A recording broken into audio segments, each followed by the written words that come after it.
with this very interesting topic, evidence-based ethics and the potential for learning designers.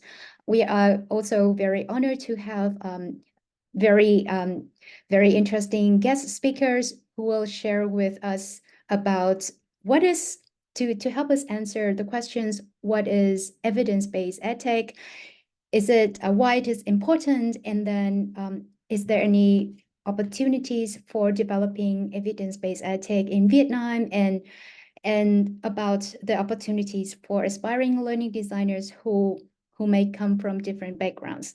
And I would love to start by just share with you a very brief introduction so that we can have a brief understanding about the topic that we are going to discuss today.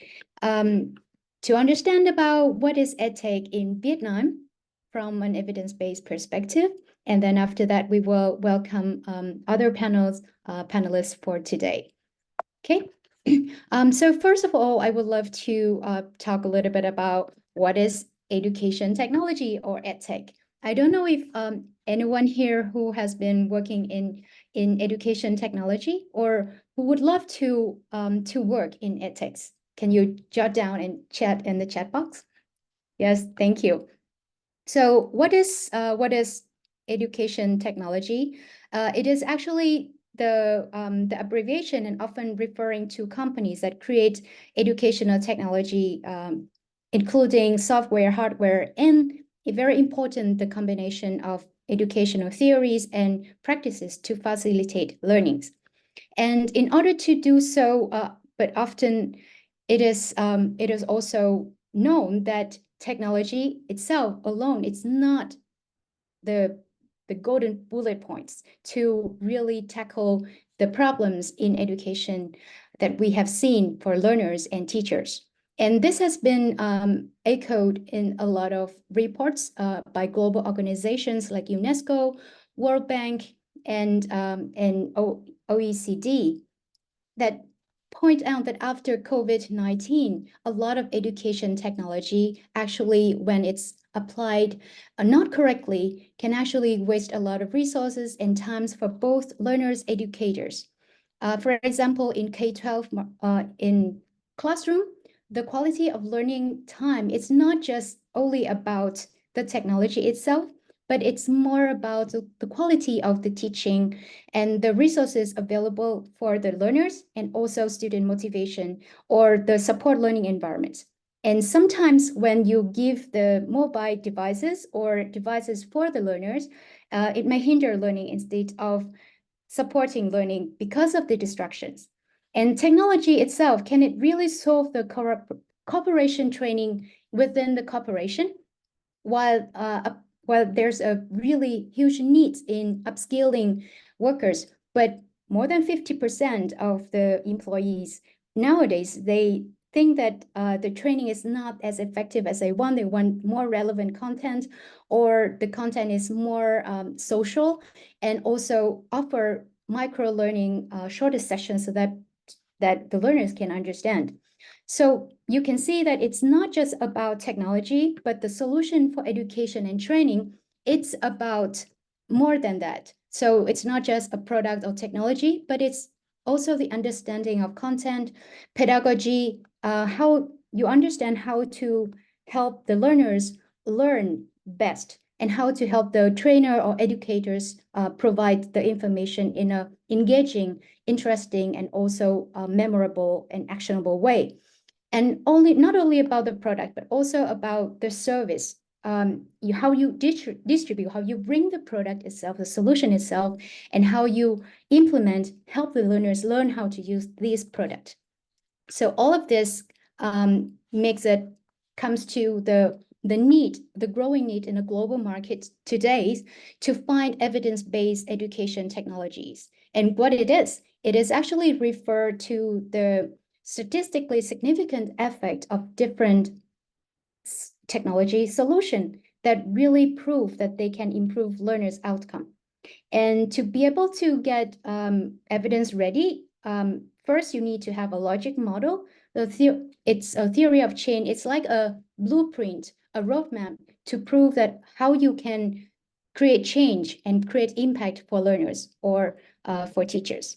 And it can happen at all stages, not just at the beginning, but throughout the development stage of all of the startups. That's the second requirements.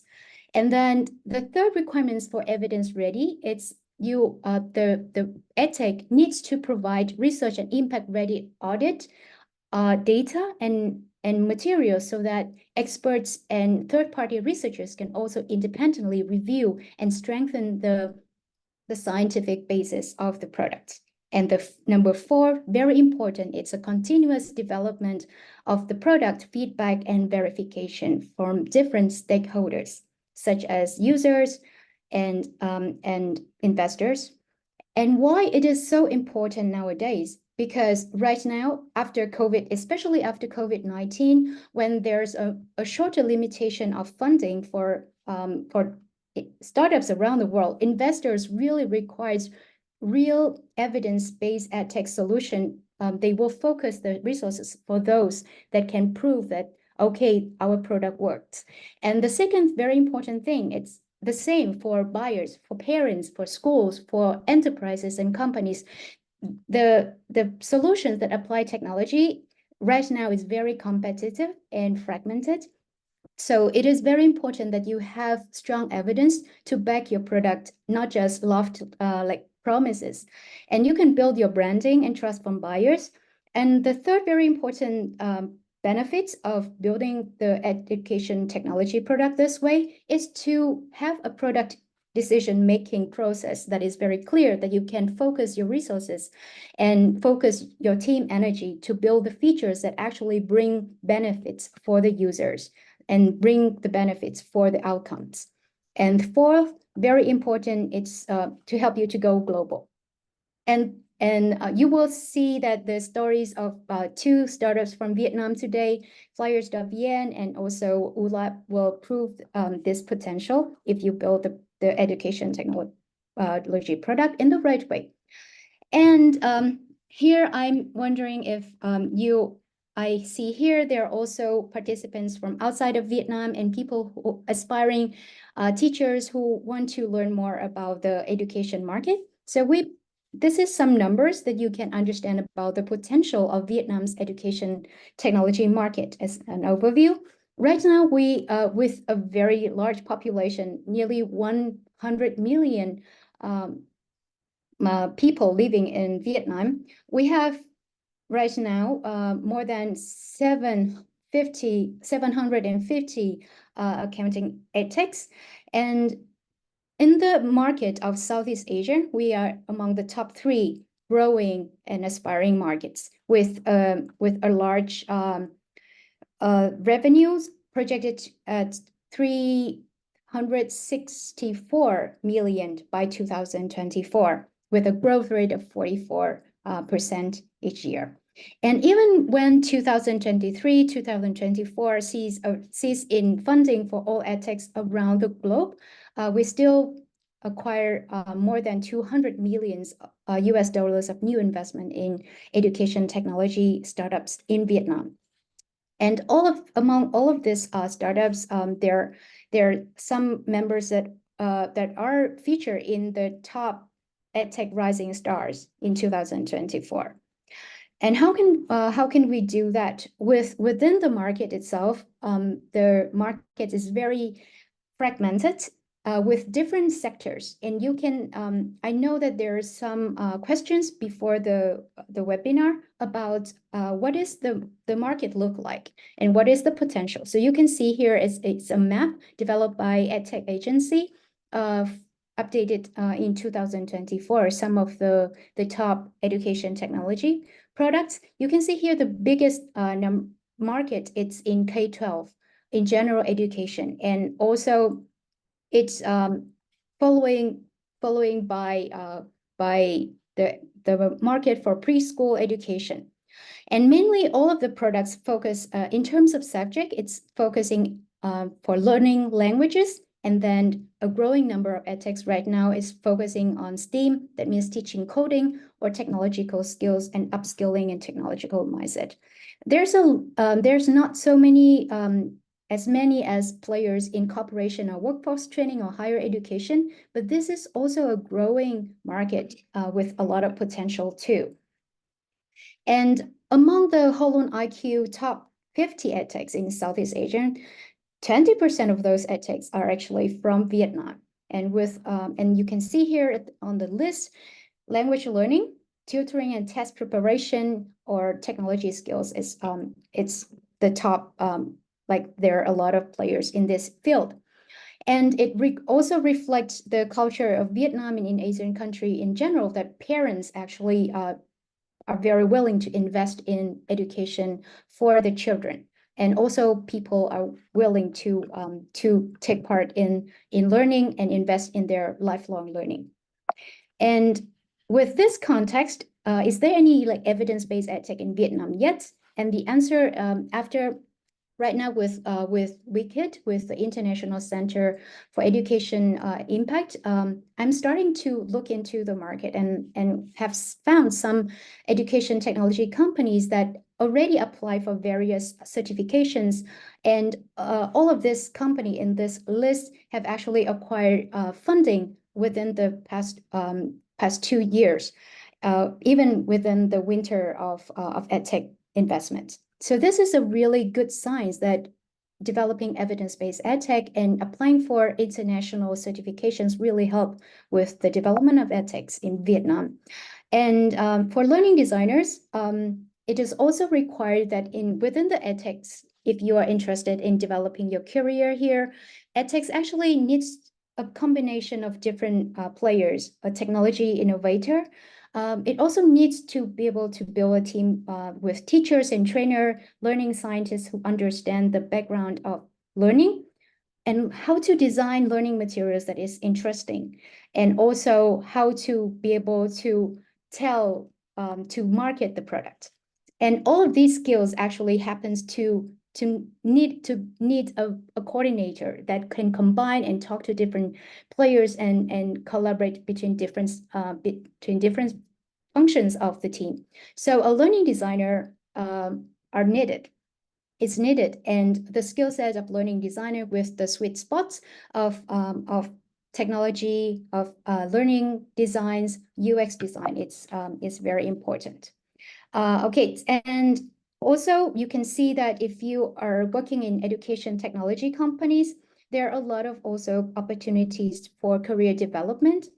Later on, you can also learning more new skills to develop your career as a product manager within education technology companies, become content creator. That means you lead the content development of learning materials, or become academic director if you do more in terms of curriculum development, or become consultants for different education technology companies.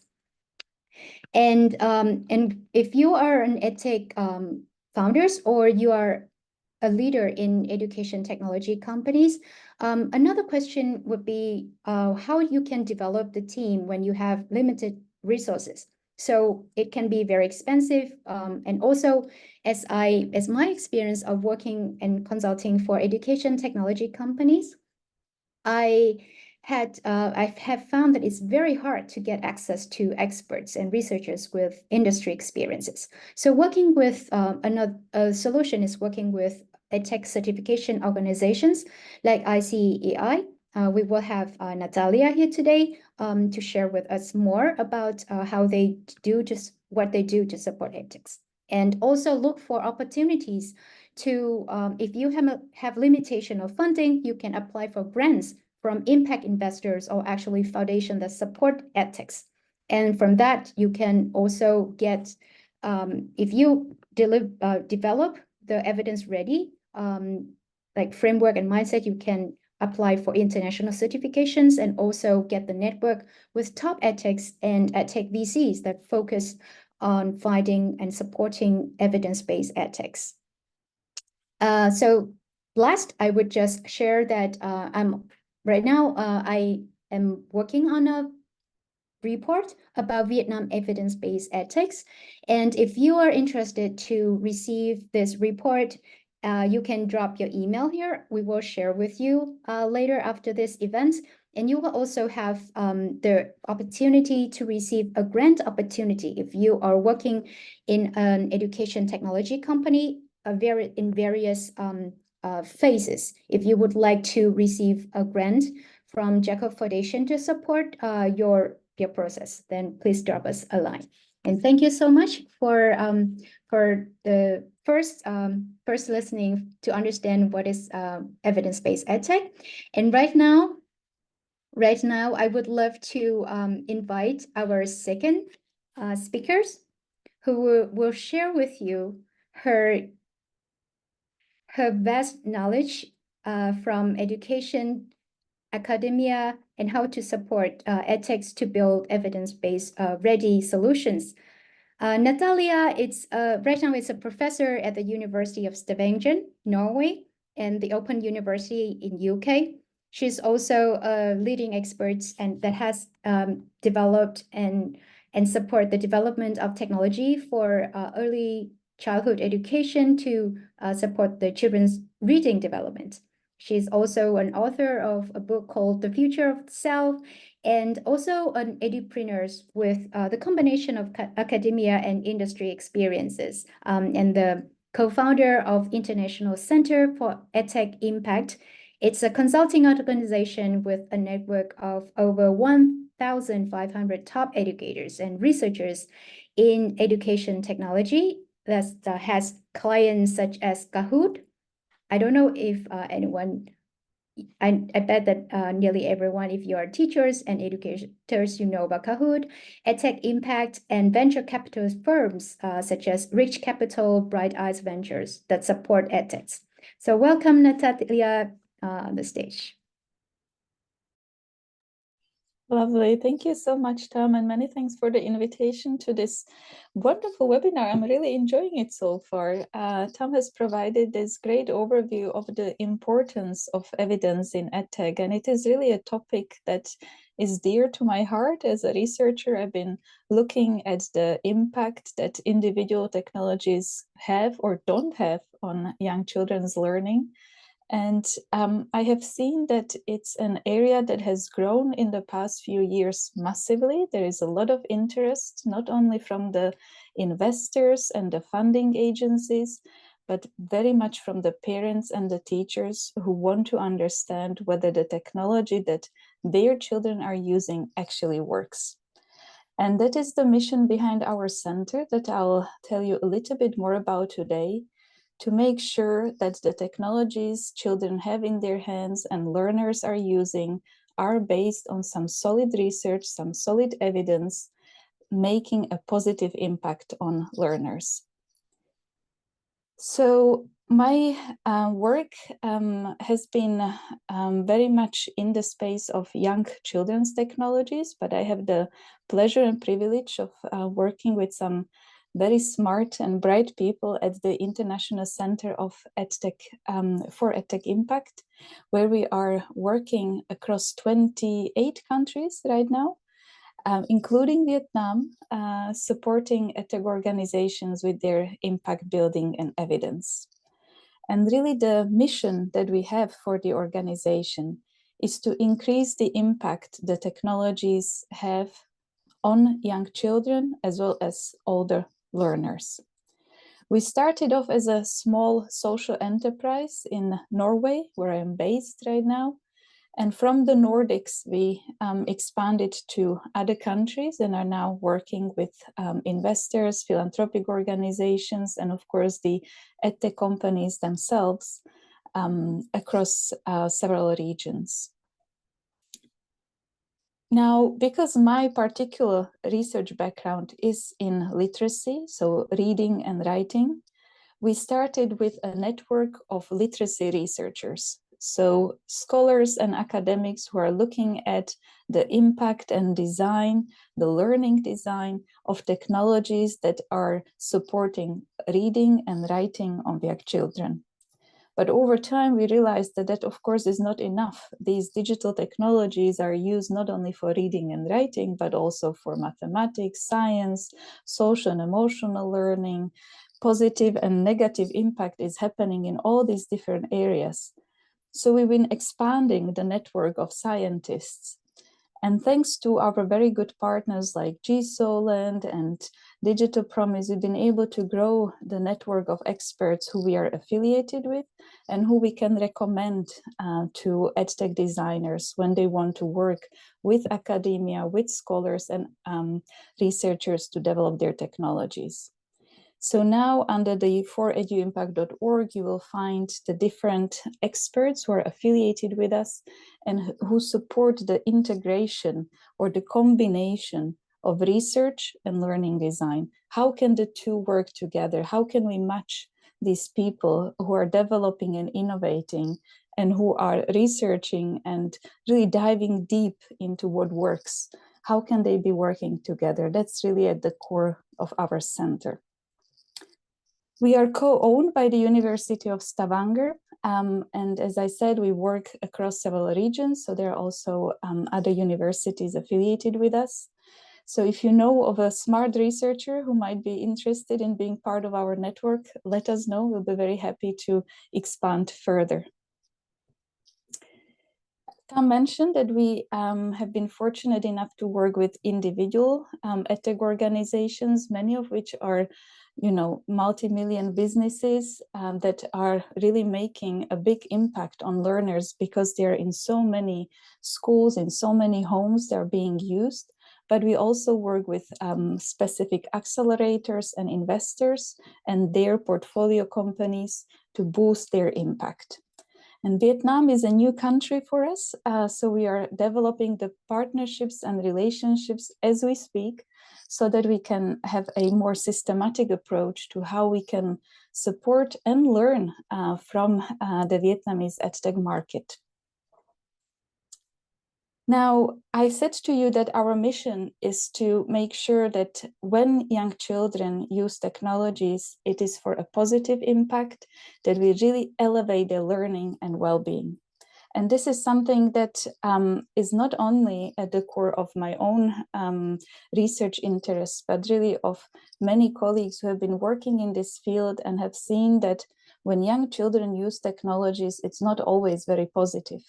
If you have children yourselves, you would have seen that sometimes when they download an app or go online and play a game, they are not really learning. It's very meaningless. They're tapping on the screen. There are many hotspots and it's shiny and exciting, but it's not really developing their brain. It's not teaching them something new.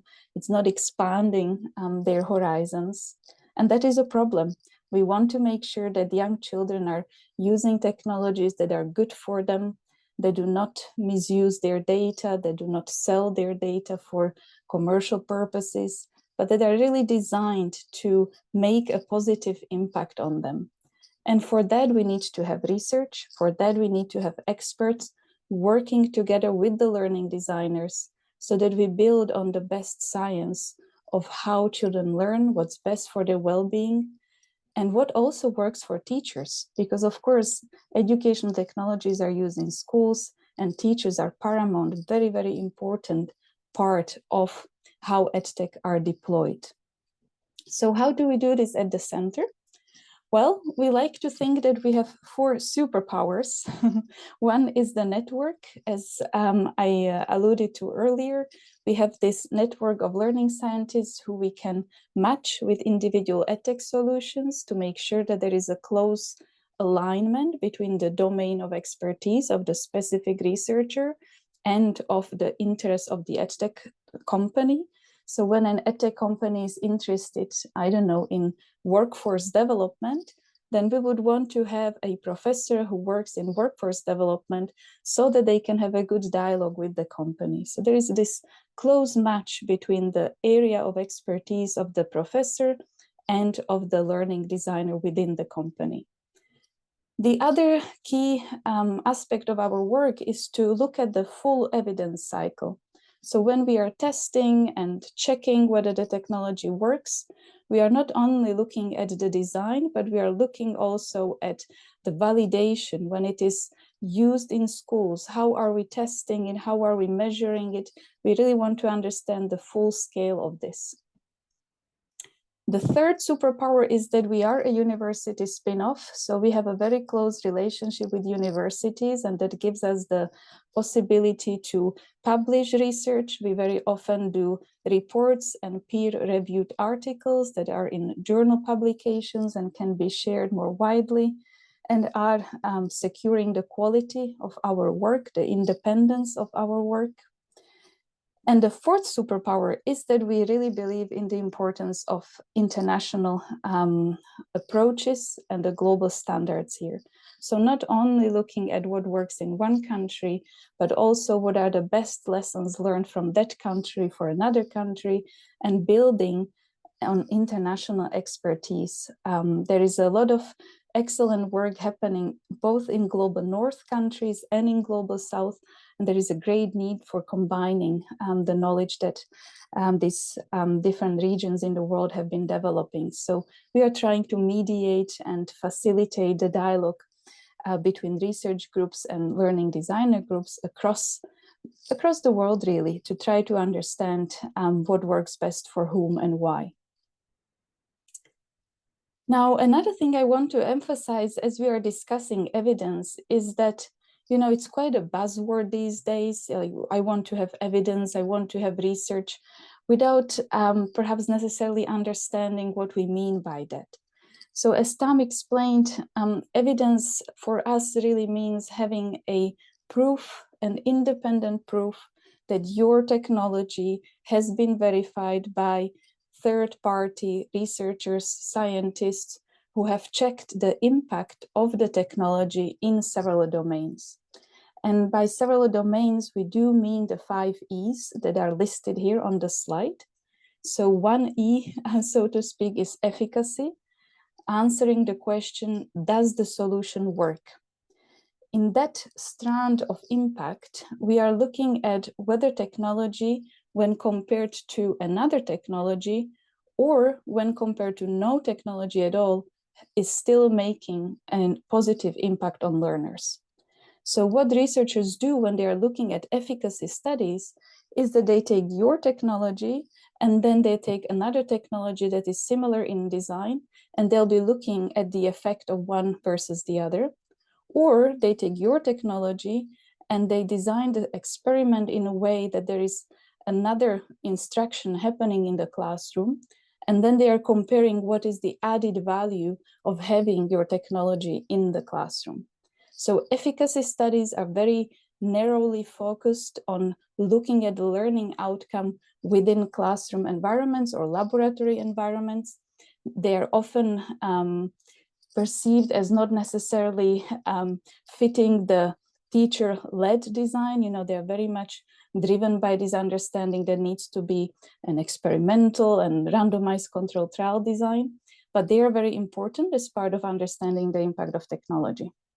So we do look at efficacy studies, just like we look at the effectiveness studies, the second E, when trying to understand what works, what is the evidence. And there the key question is, could the solution work? You know, if we put this solution into the classroom with some smart teachers who are using it together with the children, could it work? Because the teacher will come with their professional expertise, with their pedagogy. How can that work together? And in those studies, we are working closely with teachers. We are studying and observing how teachers are using the technologies with their children in the classroom, and looking at how it can then scale also to other settings, not only in one classroom, in one small village, but also in other settings, so that we can really understand the effectiveness on scale. I briefly mention also equity, ethics, and environment. Equity is looking at who does the solution work for. So when researchers look at evidence for equity, they want to know how your solution is addressing groups of children, groups of learners who have been marginalized. So that could be children with special needs, children with disabilities. That could be any group that has been racially or ethnically perceived as not being the major group within the classroom. That is the equity question. We want to know whether the solution has been designed and implemented in a way that includes everyone. Ethics is looking at how the solution works. So there we want to know, is your evidence of using solutions that are deploying data actually based on the latest and best regulation, legal frameworks, looking at how you're processing data, where the data are stored. I mean, technologies are thriving on data. It is because of the possibility of collecting personal data that you can be personalizing and individualizing experiences. So it is inevitable that there'll be data collection happening. So we want to know how the data is being processed. Is it really ethical? And lastly, in terms of environment, when we are looking for evidence of positive influence on environment, we want to know, is the solution sustainable? Are you actually, as a learning designer, as a provider of solution, making a positive impact on the environmental issues around us?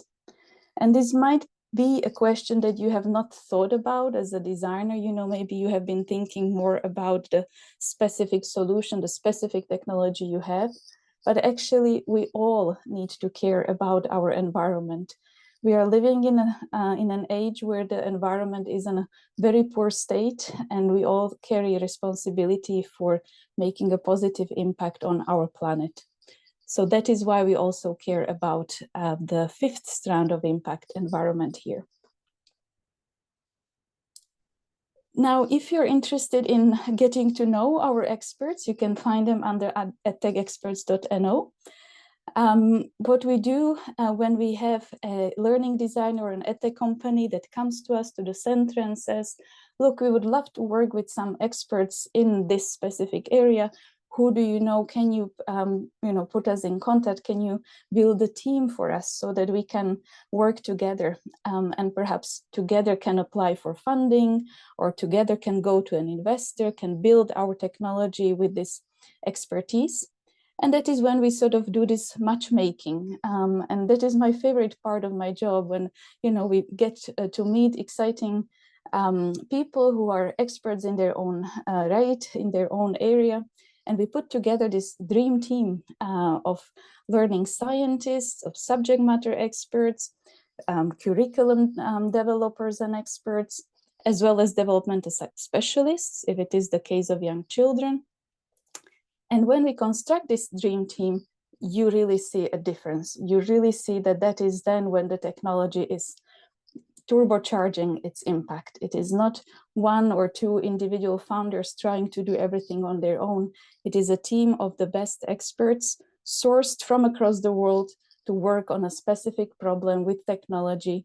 And that is also of interest to investors. It is also of interest to big funding agencies who want to see the best, who perhaps don't want to see a very small solution. They want to see a big change that technology can make if the right people are behind it with the right processes.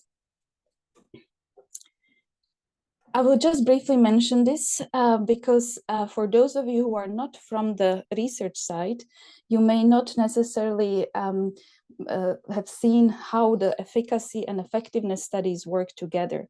So when I said at the beginning that one of our superpowers is to be looking at the full evidence cycle, what I meant by that was that we are not only concerned with the importance of designing a specific technology in terms of making sure that it works as it should and making sure that there are no bugs in it, and that it doesn't break, and that all the features are working as they were designed. That is all good, and that happens at the sort of first ideation stage and design stage. It is also very important to think about what happens afterwards, right? So when you're planning your research design, that you actually think about how to scale the technology, how to validate and evaluate over time. And our researchers very often then design a research roadmap with you so that you know where you are and what is important at which stage. We do the budget with you so that you know who you need to approach for funding, or how you can create the funding within your organization so that there is an ongoing relationship with research. And that way you can be really learning about what works and what doesn't work over time as you are building the technology with impact in it, embedded strongly in the design. If you're interested in our reports, you'll find them under wiki.no/reports or for eduimpact.org/reports. As Tam mentioned, we have done some work with various global agencies, with our partners, Digital Promise, in terms of developing the knowledge around the impact domains, so the ethics, the efficacy, effectiveness, what is out there in terms of research. We have summarized the literature, we have provided some pointers, some suggestions and recommendations, and all that is freely available from our website. So feel free to dive in. And lastly, there is this specific opportunity we have for companies from Vietnam, and that is essentially a grant that we can provide to a company that is registered in Vietnam and that is looking to develop what Tam was explaining in terms of the evidence ready. So I will not repeat what she has already shared. I will only emphasize that if you are interested in this, you will need to let us know fairly soon, by the 15th of September. And all we need to know is whether you are ready to be working with researchers on developing your logic model, theory of change, theory of action. We'll help you to do a rapid evidence review and look at how it corresponds with your solution design. We will do the research roadmap that I mentioned with you, and you will get a nice report at the end, as well as the possibility for getting a certification from our sister organization, eduevidence.org. So this is something that we are able to do thanks to the support from the Norwegian energy company Lyse, and we have a grant available for a company from Vietnam. So please let us know by the 15th of September if you're interested in this. So I'll finish here. There is a contact for my colleague, Anna Chermakova. We are very happy to be contacted on that email address or on the info@foreduimpact.org that is down here. And of course, if there are other questions you have today, I'm here until the end of the webinar. So please do contact me, do ask questions or any comments you might have. I'm very excited to be learning from you today. So thank you for having me. Thank you so much, Natalia, and I hope that everyone, if you are from education technology, I think that this is a really great opportunity, and thank you for sharing the more in-depth background of how companies or learning designers can support their companies to develop evidence-based products. And you might also start thinking that, oh, this sounds a little bit of complicated. But actually, it's not. So right now, I will not let you wait any longer because we will welcome two education technology from Vietnam, and they have been seeing great success in their development of the product with a very strong mindset of building evidence from the start. And their story will be a great demonstrations, and also they can share with you a real industry story of how you as a learning designer or education technology manager or founders can develop evidence-based products. First, I would love to introduce Cedric. He is the co-founder and right now CEO of ULab. Previously, he co-founded and led One-on-One English, and one of the top in the list of top 50 top edtechs in HolonIQ, top edtechs in Southeast Asia. And with experience working in different companies like Wall Street English, Deep Knowledge Group, or Uber, he has a strong foundation in both strategy, operations, market research. But before becoming a founder, he actually studied about science in education and social policy from Northwestern University. And ULab, the product, has been going to global markets with more than 20 countries in after just 4 years with a really strong product foundation. So please welcome Cedric, and thank you so much for coming to our webinar today, Cedric. Thanks, We look forward. Yeah, I appreciate the introduction. Thank you for the kind words, and thank you, Natalia, as well, for your presentation as well. So I think I'd like to kind of start off a little bit with a story, a little bit more about my background, to kind of share how I reach, well, why I am where I am today. And then I'm happy to talk a little bit more about what we do at ULab and how we use evidence-based, science of learning, essentially, to build our product and apply it in the market. So before I share the slides, basically I'm French by nationality, but I'm originally adopted from Vietnam. I've only come back to Vietnam since about 8 years ago. Before that, so after I was adopted from Vietnam by a French couple, we were living in the UK, and then we moved to Africa, where we lived in Kenya, Botswana, and Ivory Coast. And then after that, my family moved to Thailand, where they started the franchise Wall Street English in the Thai market. And then eventually they replicated that model in Indonesia, Hong Kong, and then lastly in Vietnam. And then essentially the Vietnam business, we exited that one in 2017. So in terms of background, as Tom mentioned, I did go to Northwestern. I think for many aspiring learning designers or instructional designers, one thing that I can share with you is that learning in all its forms is extremely important, especially in a world of AI. And to be very honest with all of you guys, when I started college at Northwestern, I actually originally started off as an engineer. And then basically I went to every school within my university to try to figure out what I was good at and where my interests basically intersected with my talents. So I then moved from engineering to economics. I hated economics. I tried to create my own major. That didn't work out. It got rejected. And then finally I landed in education, where I found my kind of, let's call it my calling in a way. And then after I graduated, I had the choice of working in some traditional industries, like consulting and banking and all of that. And then I just decided that that wasn't the life for me. And so I moved to Vietnam, and that's where I started my journey in education. And essentially, I worked with my family to grow and exit the Wall Street English business in Vietnam. And then once we did that, I launched my own venture, like Tom mentioned, which was one-on-one English, where basically we were trying to replicate a model similar to a company called VIPKid in China, but we wanted to bring it for the Vietnamese market. And then long story short, after that, essentially we did okay, and we were approached by a large education group who was interested in acquiring our company. Long story short, we did not accept to do the acquisition.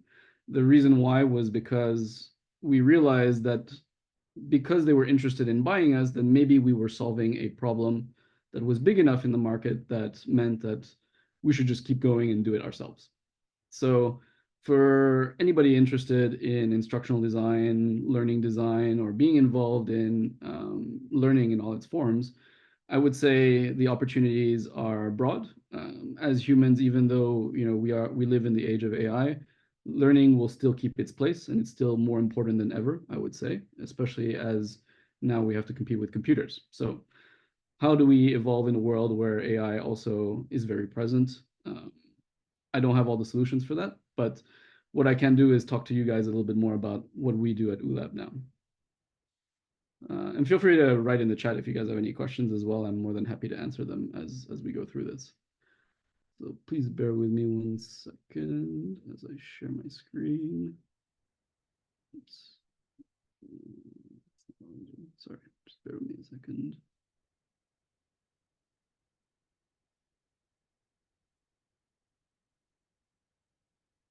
All right, here we go. Okay, so for today, what I had prepared is kind of sharing a little bit more about how we approach building a product and designing a product for learning.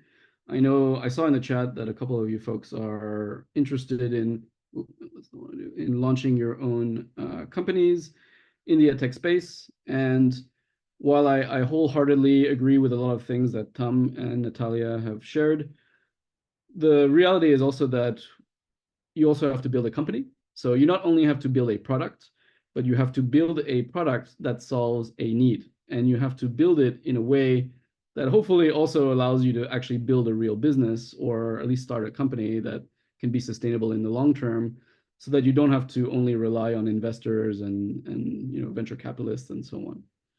So for full transparency, at ULab, actually, we have not raised any funding at all. We are a 100% bootstrap company. And the reason why we decided to do that is because oftentimes investors are not very well aligned with education. Oftentimes in venture capital or angel investors, they want to make a lot of money, and they want to make a lot of money fast. And sometimes that doesn't really work very nicely with education, because in education, or when it comes to learning, we're trying to help people to essentially fulfill their potential and really add value and help them to become the best versions of themselves, essentially. And much like health, learning is like going to the gym. It's painful. So, if you want to make money quickly, I would say edtech is maybe not the right industry for you. But if you're looking for a calling, if you're looking to do something with your life that you think has meaning and that adds value to people's lives, then I think edtech can be very rewarding. So to share a little bit more about what we do, we have built basically infrastructure and technology to allow anybody who wants to operate in the education space to essentially run their operations and to build a knowledge or learning business. And specifically, in our case, we focus in particular on hybrid learning and blended learning. The reason why is because it's, there is a lot of literature and science backing blended and hybrid learning. There are different interpretations of blended and hybrid learning, but for the most part, it's been, scientifically backed and shown to be more effective than, for example, only e-learning as another alternative model. And we believe that the intersection of technology and humans is still the best combination. So that's why we built basically a learning management system, if we want to keep things very simple. I'm actually going to skip ahead a little bit. So we built a platform, which we call Learning OS. And we called it Learning OS because we wanted to build the learning operating system for learning. When we were trying to build our own education business, we saw that it wasn't easy to essentially find technology that would allow us to build a knowledge or a learning business. And we tried to build our own. We failed. This is actually our version number 5. So we had to go through multiple iterations and basically fine-tuning in order to get to where we are today. So don't believe in stories where people build a product one time and it's perfect and done, and then you guys become a $1 billion company. In practice, that doesn't really work that way. So as Tom mentioned, though, we have historically focused a lot on making sure that we apply the science of learning and good pedagogy. So my background is in education. My co-founder also did a master's in education, and essentially then went to become a teacher as well. And almost entirely all of our team have education and master's degree in education and so on. So I think one of the things that has set us apart from the start is that we're not just a bunch of engineers or business people who are trying to build a product. We are educators who are looking to solve a problem that we have encountered ourselves, and we're trying to apply this for other educators and other education companies in the broader market to help them so that they don't need to build these solutions. Basically, we wanted to do the heavy lifting for everybody else. So very quickly, essentially, we built this kind of this LMS or learning platform, if you want to think of it in a more simple way, where we provide the tools essentially for education companies and educators to have everything they need, or at least a lot of it, in order to be able to do the most important part, which is the delivery, the execution, and ensuring really good learning outcomes and in general positive outcomes for learners and end users. And again, this took us 4 years to get to this part, but it took in the background, probably another 7 years for us to even get to where we are today. So as Tom mentioned, we are in 21 countries. Today we train over 200,000 paid users all over the world, and we've had to accommodate to different types of learnings, different methodologies, different types of deliveries. And so it's very difficult to build a tool that kind of covers all of that. And obviously it's impossible to actually do it 100%, but we've really tried to marry technology also with the human aspect. So again, a lot of you guys are considering entering instructional design, learning design, which is fantastic. At our company, actually at ULab, we also employ a team of over between 20 to 30 instructional designers and learning designers. And honestly, they're one of our most fun and interesting teams. And I think what's very rewarding about their job is that they get to essentially work with lots of different clients, lots of different companies, and they're exposed to different ways that these companies are trying to deliver learning or knowledge in various different forms. So, your jobs are very important, and I think they're going to continue being very important. And just so you know, it is true that many ed tech companies also recruit in learning designers, instructional designers, and so on. So if you're into this, please continue. We need you guys. I'll skip over this, but basically we work with a couple clients. You may recognize some of these names. I can share this presentation with folks later if you guys want to take a look as well. So for us, as I mentioned, hybrid learning is our bread and butter. I'm going to kind of give you some stats around hybrid learning, but essentially most indicators suggest that it is an effective way to deliver and provide learning. And so we really push that for most of our clients. So we work with education companies. We also work with corporates. And in both cases, we almost always try to make sure that whatever we do will ultimately deliver good learning outcomes. Because at the end of the day, if we're not doing that, which is the bare minimum, then really what is the point? So why do we choose hybrid learning? Because empirically speaking, one of the things that you may know or have heard of is this famous forgetting curve. And essentially, hybrid learning helps to reinforce learning and retention and so on. And again, you guys are welcome to take a look at this later. There's a lot of literature on this, but essentially that is our position, and that we, as consultants, when we work with clients, advise our clients to basically implement things that work. Sometimes I have corporate clients that come to me and tell me, we just want some e-learning, just throw in some quizzes and whatever. And then we have to tell them a hard no, because we don't want to do something that doesn't work. We don't want to take their money. And then in 6 months, 1 year, they come back to us and say, yo, why isn't this working? So, I think even for yourselves, for those of you who are considering starting, education companies, it's important to get the pedagogy right and make sure that the impact is there and that, it's backed by science. But at the same time, you also have to deal with real humans who, need to be motivated. You're dealing with clients, with many stakeholders involved. And so, I would say the learning aspect and the delivery is one part, but it's also, if you're going to start a venture or you're thinking about starting a venture, then you also need to think about the business side a little bit, because at the end of the day, what's the point of having a really amazing tool or technology or piece of content even, if nobody is going to use it, because ultimately you can't, distribute it, you can't get it out in the market, or just nobody cares about it. So my word of advice is, the number one reason why startups die is because of lack of product market fit.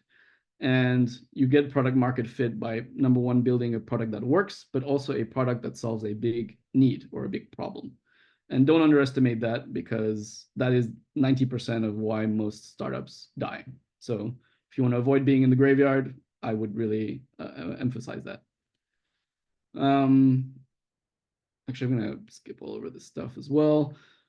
But essentially what we've seen from hybrid learning, so as we've seen since COVID, as Tom mentioned, the world has changed, and a lot of companies now are encouraging remote work. And therefore, people want more flexibility in the way that they learn as well. And so we try to build a solution and a tool that would allow our clients to basically be able to have the flexibility that they want and to support their employees or support their teachers and end users, but at the same time to deliver a product that actually works and that is tested. So as Tom mentioned, yes, we We've gone through the Education Alliance Finland certification because we wanted to, demonstrate not just to our clients, but to ourselves that we had built a piece of technology or tool that was actually relevant and useful. And we've gone through other certifications as well, but I actually can't remember them off the top of my head. So yes, super important. You need to get it right. But at the same time, you also need to make sure that it gets into the hands of people who actually need it, which I think is what Natalia touched on, which is more the equity and giving the ability for people to access your technology or your tool or your content in a way that you can have, a positive impact on hopefully as many folks as possible. So for us, it's a lot of focused on, in this case, my team has prepared a deck mostly on corporate training. But again, we also work more with education and enrichment companies. And so I think the overall kind of our overarching theme is that we're trying to deliver a product that is both engaging, that is useful, effective, and is easily scalable, which is why we try to marry having a content team that can build strong pedagogical, materials and combine that with technology, and then combine that with instructors who have experience and knowledge in their fields to deliver a solution that kind of, is an all, not really all in one, but can kind of touch all of these kind of major points. So that's how we've approached this. And so far, we've gotten good traction, and hopefully, we'll keep doing that. And we're very proud to be able to bring, Vietnamese technology to the world. Vietnam is starting to be on the map, as Tam mentioned at the beginning, as Hung or Tam, I forgot, mentioned in the beginning. So yes, I think Vietnam in the next 5 years is going to continue gaining prominence in the education world. Vietnam already has very good scores in many disciplines. And I think, now we need to help the Vietnamese market with all things related to soft skills, because knowledge will be covered by AI. And therefore, we need to also focus on ultimately what makes us, human, which is how we interact, relationships, how we work together, how we collaborate, and so on. So that's my kind of spiel for you guys. Feel free to raise any questions in the chat, or feel free to add me on LinkedIn. Always happy to answer any questions and advise you guys as best I can. Thank you. Thank you so much, Cedric, for your great stories and also all of the sharing. I have picked up from your sharing that building on education technology products, it's a sweet combination both about market understanding and also the understanding of how learning happens. And you have built a team, remarkable team that actually have that sweet combination. And I also would look forward to learning how you really build the team of learning designers from your product, and because I know that a lot of aspiring learning designers in our group are also very interested. But before we going into the Q&A session with Cedric, let's share with you another story of a Vietnamese startup education technology company called Flyer.vn. And like Cedric Ulab, focusing on the markets of corporation training and soft skills and building the learning management system and content management system for educators. While Flyer.vn, they provide the platform for schools, educators, and children to learn English and provide test preparation for young learners, which is a very complicated process and very challenging task, because young learners learning to prepare for tests, how can we motivate them? Actually, today we have Chang. She is the academic advisor for Flyer.vn, but Chang and Tung right now they are in Colombia promoting for their product, and they just missed the flight. There's a flight missing there, so they will not be able to be here live. But Chang has shared with me with a video that we can learn about Flyers go global. And right now I'm going to share with you the presentation from from Flyer.vn, from Chang. She is an inspiring English teacher and now become an international educator, an education entrepreneur, and also advisor for many edtechs, and including Flyer.vn since the beginning. And she has been featured in the list of 10 most influential education entrepreneurs of the year 2023 by Brains magazine. And she will share with us how she has support building the evidence base for Flyer.vn and her story from being a teacher to become an edupreneur and also working for edtechs. And after 4 years, Flyers have been serving more than 600,000 students across Vietnam and teachers across Vietnam to achieve higher scores in English test. So I'm going to share with you their story in a quick video that Chang has shared with me. Wait, I'm going to do this.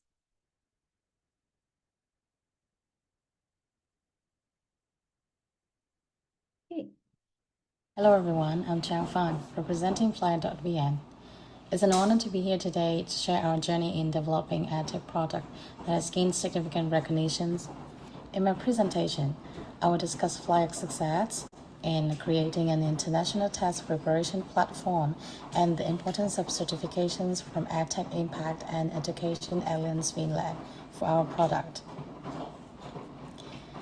Flyer.vn is an international test preparation platform designed to support students in improving their skills and preparing effectively for KEYS exam.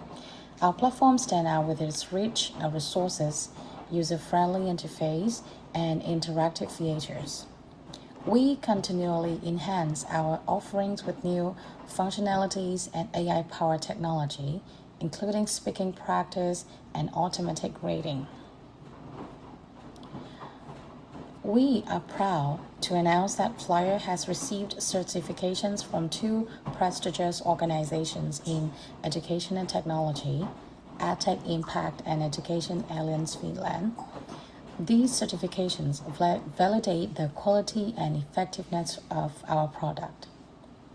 So EAF, these are respected global organizations in educational technology accreditation, known for their rigorous evaluation standards. Originating from Finland, a country consistently recognized for its top-tier education system, their evaluations are trusted worldwide by educators, school leaders, and investors. And the assessment process is based on in-depth academic research and educational psychology from the University of Helsinki. EAF evaluates products across 3 key dimensions. The first one is learning goal, the alignment of the product with global recognized 21st century skill and educational standards. Number 2 is a pedagogical approach, evaluation of the learning method focusing on individual versus collaborative learning, active versus passive participation, skill reinforcement versus knowledge building, and the linear versus non-linear progression. The third one is learning engagement, analysis of user interaction, visual appeal, and the overall learning experience. Flyer successfully met these stringent international standards, which is a significant milestone for our team. These certifications are not just marks of recognition, they play a crucial role in building trust with users and partners. After receiving our certification, our user base grew up by 25 within 6 months. Furthermore, our collaboration with prestigious school and organization has expanded, including partnership with Vietnam iSchool System and CB Centers. Flyer has contributed to a 30% improvement in students' average score after 3 months of use. Teachers at Vin School have also endorsed Flyer, highlighting that student homework submissions increased by 100% compared to 2023. And these international certifications have enabled us to extend our reach beyond Vietnam, securing collaborations with international education institutions. These achievements motivate us to continuously innovate. We've integrated AI and gamification to enhance user experience, and the feedback has been overwhelmingly positive. This commitment to innovation helps us maintain a competitive edge and meet the evolving needs of our users. In conclusion, Flyer's success is built on continuous effort, creativity, and the recognitions we've received from reputable organizations like Edtech, Impact, and EAF. These certifications have elevated our credibility, assure the quality of our product, expand our market reach, and drive an ongoing innovation. I encourage other Edtech developers to strive for international certifications such as they not only enhance product quality and reputation, but also bring tangible benefits. And thank you for listening. I hope to...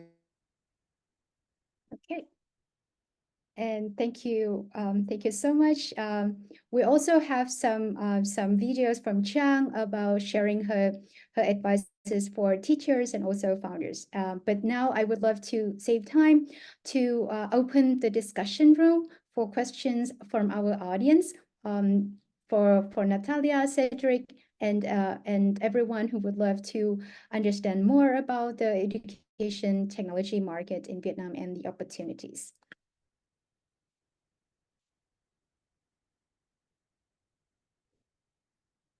Okay, I have seen here there was someone who asked previously, Ms. Chi Va asked at how startups in the early stage can find resources to support their education like technology development with limitation of resources. So I would love to gear this question to both Cedric as a practitioner and also for Natalia as a person who support the whole ecosystem of evidence-based edtech. I don't know who want to start. Would you like to go first, Natalia? I'm fine either way. Me too. Yeah, I mean, it's a good question because, often there is this perception that when it comes to research impact and sort of the evidence building, that it's only for the bigger and more mature companies. But we really need to be thinking about how to integrate it from the start into all organizations. And I very much like what Cedric was saying, that, it is about this two-way street. You really need to make sure that your product is solving a real and tangible problem that is out there in practice, and at the same time drawing on the longevity of research that can be building with learning sciences what you have developed. So for startups that sort of want to have this mindset and want to understand the research side of things, then there are many accelerators that are interested in impact and that offer free resources. We have on our website several free resources for startups. If you go under the foreduimpact.org, you'll see that for startups, we recommend some sort of steps in how to approach the logic building and the sort of theory of change modeling, some very simple tools that you can start sort of developing yourself and integrating, and then how to connect with different research groups, what are the funding possibilities, the different grants and open calls. So there is a lot of support available, and I'm happy to share in the chat the link, and also learn the places where you go. So I don't know what you recommend, Cedric. Sure. No, I would agree with you, Natalia. I think there's definitely a lot of resources available, especially on the research side. I think on the startup side, starting a tech startup is not dissimilar to starting any startup, I would say, in general. The point is that this question is quite hard to answer because I don't know what problem you're trying to solve. And therefore, the approach that I usually take is to work backwards from my objective. So for us, for example, at ULAB, we had set our mission to have a positive impact on the lives of at least 1 million folks around the world. We are at 20%, if we want to use kind of a progress bar. So I think just looking at the startup world today, you have a lot of ways to get resources that are not through the traditional ways, meaning, historically you would have to go to venture capitalists, you would have to go to angel investors and so on. But today there's a lot of resources available that don't require you to do that. You can launch products much more easily than you could, like, even just 5 years ago. There are so many open source tools, a lot of even like free accelerators that you could join. So it really depends, I guess, because the question is very kind of broad. When you mean limited resources, all startups have limited resources. You're not a Fortune 500 company. So the question that you have to ask yourself is, what is, I call this the 80-20 rule. It's not my rule, but it is the 80-20 rule. What are, what actions can you take that are going to impact 80% of the results from 20% of the actions? So if I were you, I would work backwards from your key objective, which is, okay, first I need to identify a big problem. And then once you have some hypotheses of how you want to approach solving that problem, you quickly launch tests. I call this, there's a book called The Innovator's Method, which is written by the same author as The Innovator's Dilemma, which basically gives you instructions on how can you quickly test startup ideas before you start raising a lot of money, or you really invest too many resources into something that maybe is not going to go anywhere. So there are ways that you can test that. One way that we test that, for example, is you can do something as simple as you create a landing page with your product, clearly stating what is the thing that you're trying to solve. A landing page is free almost these days, or maybe $10 or whatever. And then you literally come up with some mocks or designs of your product, and you approach your target audience and you say, hey, is this something that might interest you? And if they say that they're interested, great, then you consider how to build it, you consider more the research aspect of things. But if they tell you they're not interested or they don't care, and please don't go see your friends or your family, because they're not going to give you unbiased advice. You have to see if people are willing to sign up for it or buy it or get on a wait list. You want to check intent and whether or not they're going to take that, whether your problem is really a problem or not, that is worth solving. It's kind of very generic, but I hope that's helpful. Thanks, Cedric and Natalia.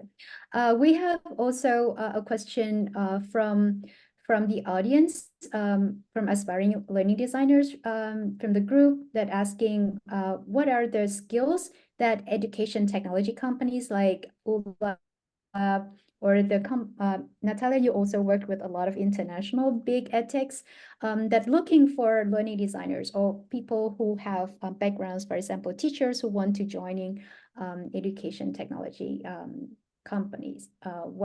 What skills or what they need to be able to start?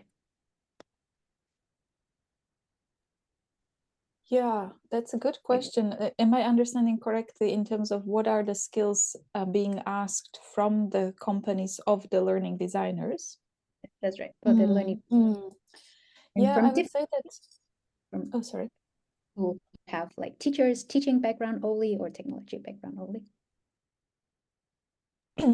Yeah, I think the more you can bring the sort of golden triangle of researchers, developers, and teachers into your profile, the better you stand in the competitive market. So having some teaching experience for EdTech always helps, because you bring the real lived experience of how it's actually done in classrooms.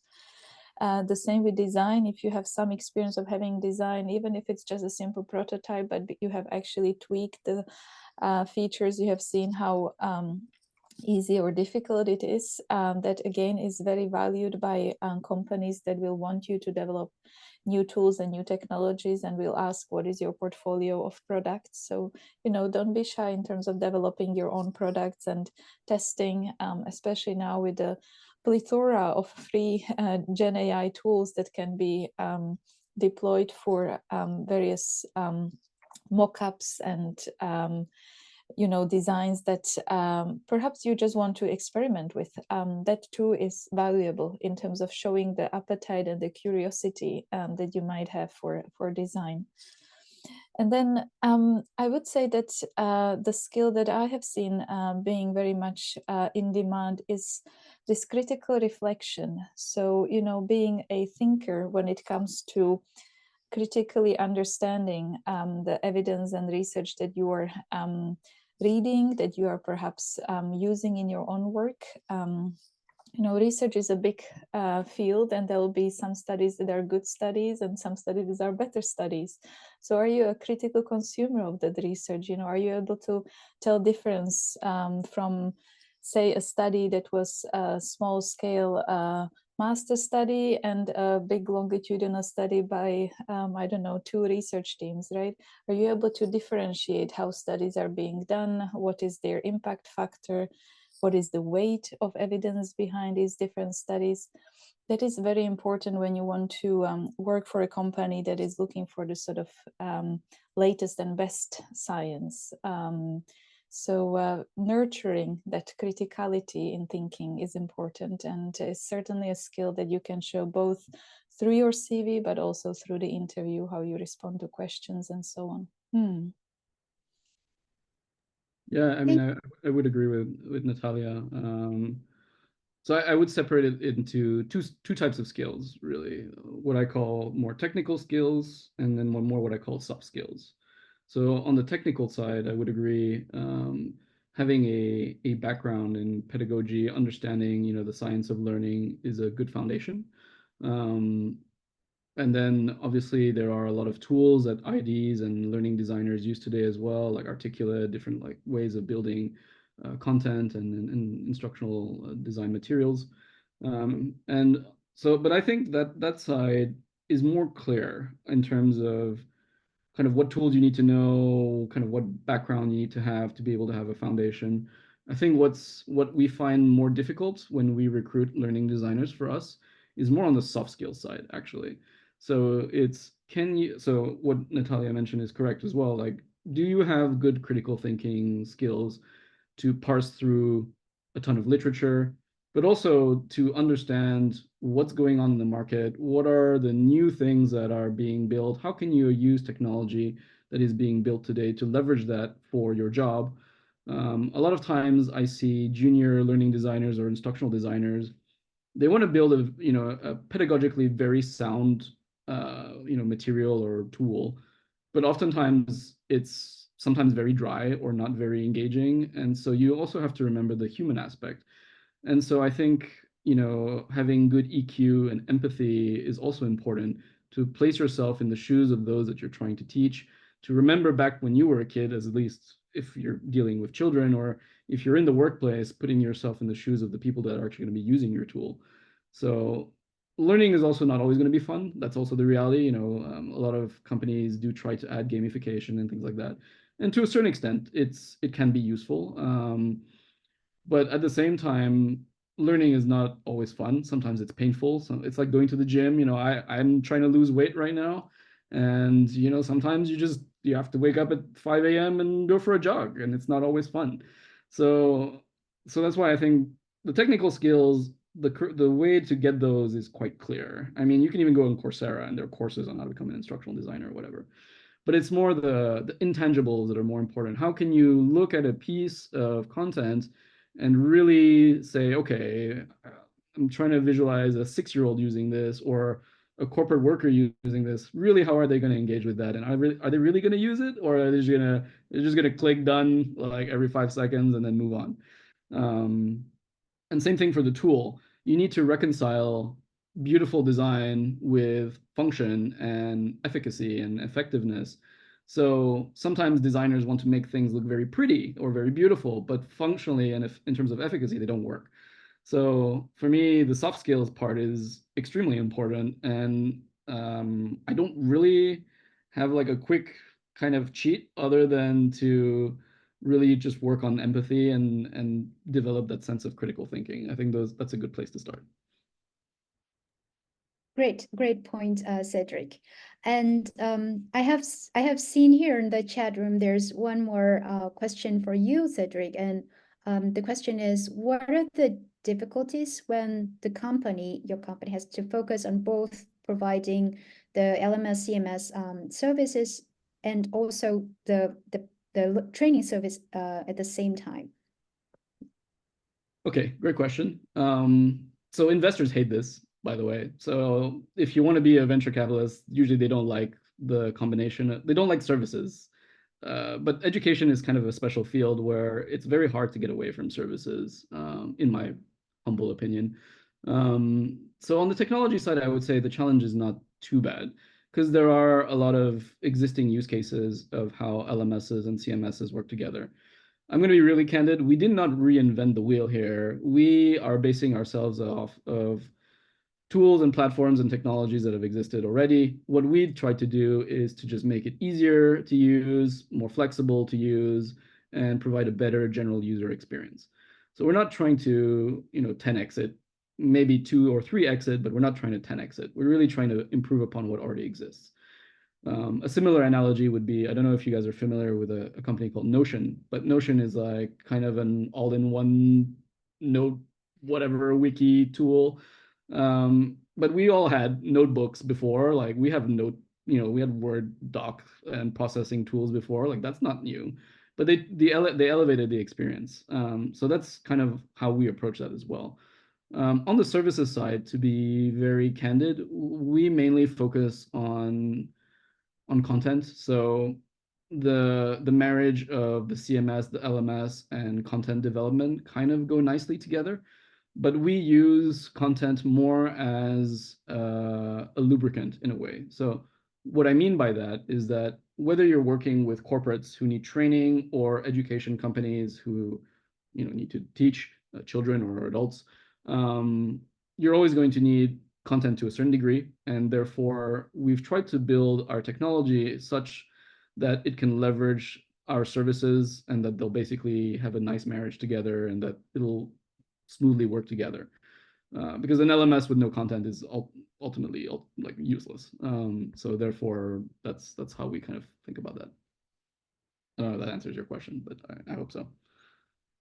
Thank you so much, Cedric. I think that we have time for the last questions from our audience. And I have seen here there's questions regarding, I think that this question's related to the competitiveness of nowadays market. There are a lot of similar education technology products like that can market and say that we are using AI or personalization or gamification. It's a overused words like Cedric just shared. How can companies or learning designers can use the research or the process in building the product to convince users or for example schools or governments to use their product? How products can be actually distinguish themselves within like similar technology? Oh, that's a good question. So I can start, and Cedric, you can fill in. I think I want you to reflect on what Cedric said earlier in terms of making sure that we are not thinking about these new additions, Gen AI and all other gamification aspects as only the tools to make learning fun and engaging and easy. The saying that no pain, no gain, that is how it is in education. So when you are thinking about the things you want to add and how you want to be different in the market, perhaps do not just say that you'll make everything easier and everything quicker, because that will not give you the longevity and the interest of governments that want something that is sustained and actually lasts. I think one way of thinking about this is to really focus on quality that is part of the learning sciences that are talking about the importance of the very close match between what science says about how human beings learn and how the technology is facilitating it. And that kind of combination of human and artificial intelligence is something that we are seeing with the exciting innovative tools and that are getting a lot of attention. So not pushing for one or the other, but really the sweet spot of their combination, and how, you know, we can use the latest technological innovations for building better world, really. I think you can be quite ambitious as a startup funder or as a mature company in terms of the impact that your solution can have, not only on the small group of learners, but also more broadly. So the ethics of your company are as important as the design. So modeling what you would like to see for others is very important. And I would encourage you to think about a sort of more holistic approach here. So not only what my specific tool is solving as a key problem, but also more broadly, what am I with my organization doing for the public good? And that kind of narrative will resonate with the right policymakers and decision makers. Thank you, Natalia. Would you like to add in something, Cedric? Sure. I mean, I kind of want to piggyback off what Natalia was sharing. Essentially, I think one way to differentiate yourself is to have a very clear and defined vision and mission of how you view yourself adding value in this world, which is what I think Natalia was alluding to. To kind of add a little bit, not even from an Edtech perspective, but purely from a startup perspective as well, is to really be clear on what problem you are solving, because you can't do it all. Many founders try to build systems that can just do everything.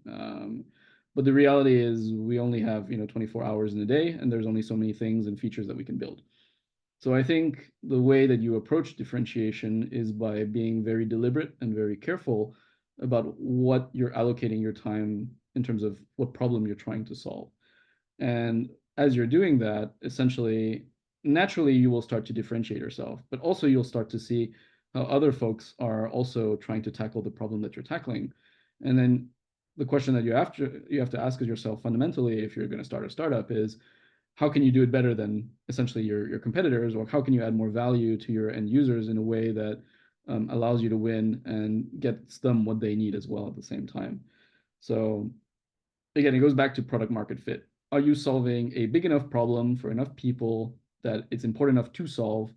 And why is the current solution, or why the current solutions not addressing that problem today? And I'll give you an example. And actually, Tom, I think, you were at Kitopi before, right, Tom? Yes. You founded Kitopi. Okay, so Tom and I kind of competed actually in the past a little bit when I was one-on-one English. And I'm happy to share this anecdote, but what we thought we were solving back in the day was we thought that parents in Vietnam would not want to spend time bringing their kids to offline English centers and waste a lot of time in traffic, for example. We had this hypothesis that, you don't want to spend 2 hours in Vietnam in Ho Chi Minh City traffic, not fun. So we were like, okay, we're going to give parents more transparency. We're going to make it easier for them to teach their kids, and they're going to even be able to see their kids learning. But we realized, I don't know on your side, but at least on our side, we realized that that was not a pain point that parents in Vietnam actually cared about. We realized that Vietnamese parents were actually very happy to leave their kids for 2-3 hours in a center, because the center would basically give them free time. And essentially what the parents were doing is getting time back. And so our initial hypothesis was incorrect. And the pain point, while it was relevant maybe for some set of parents, was not universally true for most Vietnamese parents. And therefore, people were just not ready to entertain our solution. So that's why I go back to the fact of you need to really validate your assumptions. You really need to make sure that the problem that you're solving is a real problem and it's not just all in your head. And the only real way to make sure that it's not a problem that's just in your head is by testing it, by talking to your end users. Don't talk to friends and family, because they'll just tell you you're doing a great job.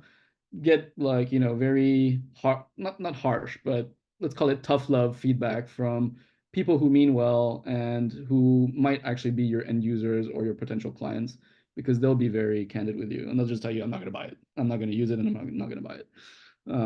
So that would be my 2 cents.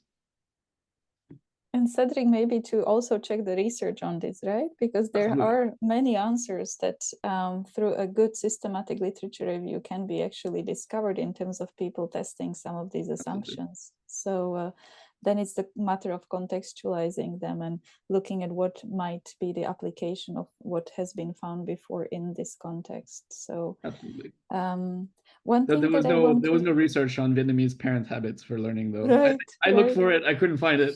We did our own market research, but we failed. So, but I agree with you. That saves a lot But of you time. add it to knowledge, right? Yeah. So that's the nice thing about it, that through Edtech, we are really generating the research as well as applying research. Tam, I saw one question about the Lyse grant that we have.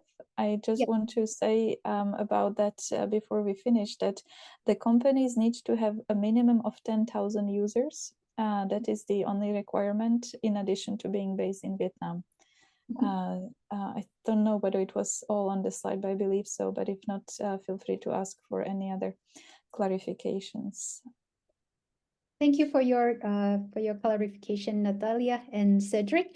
Do we have time for the last question, Công? I think that there's only one small questions about asking about clarification a little bit about the criteria for evidence-based. It's equality, and how you can make sure that the product is inclusive by bringing it to the diverse users.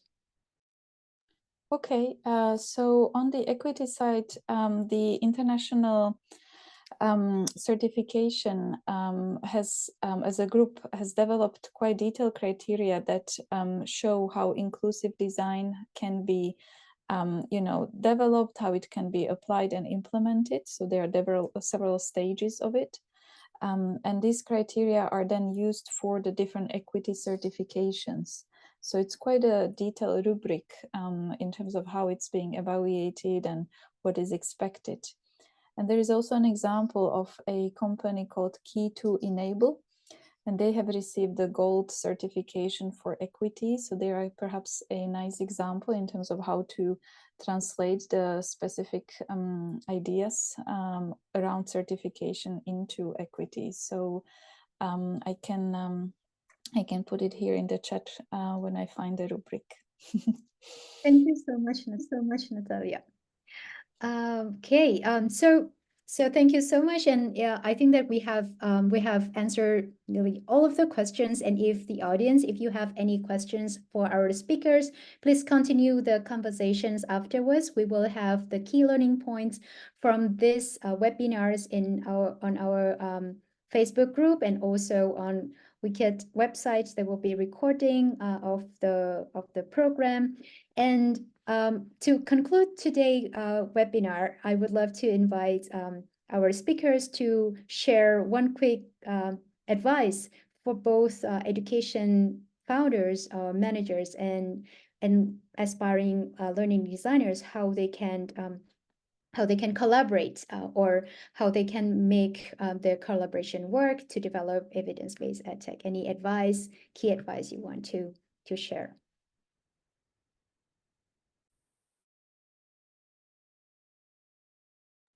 Oh, these are the questions you sort of wish you knew in advance so that you have a sort of perfect answer. I guess I would just spontaneously say be open to collaborate, because, education should not be perceived as a competition or a business case where one is competing with another one. If we ultimately care about the children at the middle, then the learners who are at the center need to have a collaboration of the full ecosystem. So approach it with that mind that, we are all here to make the best learning possible for everyone. Thank you so much, Natalia. Cedric, would you like to share?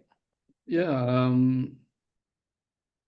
I think difficult. I think Natalia's right. It would have been good to get that question a little bit before. I